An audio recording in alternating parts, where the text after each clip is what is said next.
let me direct your attention to the left side of your screen.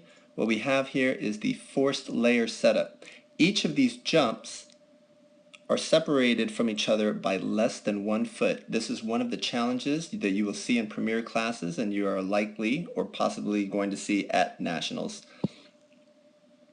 How do we handle this if we want to take the dog from green to red and we want to skip the blue?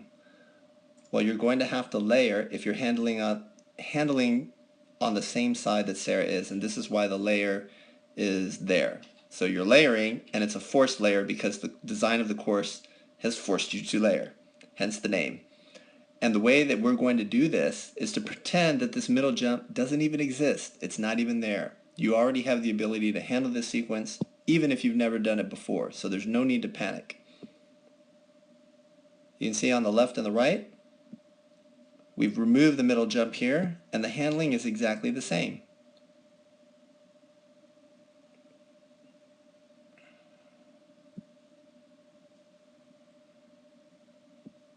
So take a look again. It's your motion by continuing to drive in this direction that is going to take your dog over the red jump, and they won't even see the blue jump.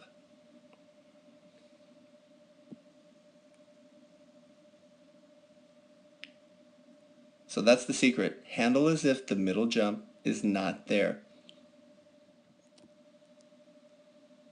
So what if we do want our dog to take that blue jump?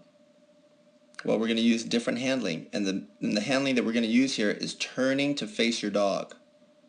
So even though Sarah's motion is still going this way, it's not going that way quite as hard, quite as quickly. She's slowing down a little bit, and she's making sure that her face and her eyes and her chest and generally her whole body is facing the dog and looking at the dog through the uprights of blue. So here are your two uprights. You want to make contact with your dog through those uprights. And you can see the dog change his line. The dog was thinking about taking red right here in this moment and cuts back to take the blue. You see Sarah looking at her dog through there. So this is what you want to do. And that is the serpentine maneuver. So you can do a serpentine even if the jumps are less than a foot apart from each other. Just stop, wait for your dog, look at them through those uprights. You want to turn toward the dog. In contrast, when you're doing the forced layer and you want your dog to skip that, you are just going to blast through here and never face your dog. So that's the difference.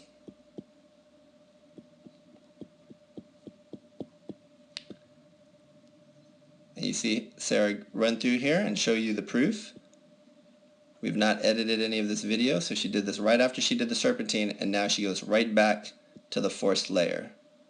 You can see that she just powers through, never stopping at the middle jump, never turning toward her dog, and that's an easy cue for the dog to bypass that blue jump. And this is a dog who's still running, who just got to the excellent level and has not yet started acquiring mock points. Let's see a couple of other variations. Sarah now is going to show you how to go from green to blue and stay on the other side. She's going to use full deceleration. She's just going to come to a dead stop here. That's going to create a rat behavior at green. And then she's going to take the dog over blue. What if you have to handle it from the other side? You can, a little bit tougher. Somehow you've got to get to the other side. Call your dog over green, and while they're jumping, execute a front cross. Your front cross is going to take away this middle jump. You're basically going to block it with your body. And then you can send your dog over red. So if for some reason you had this kind of approach, had to be on this side, you really need to hope that the course is coming back this way instead of going on this way. If the course is going on this way, I think you need to handle it from the other side.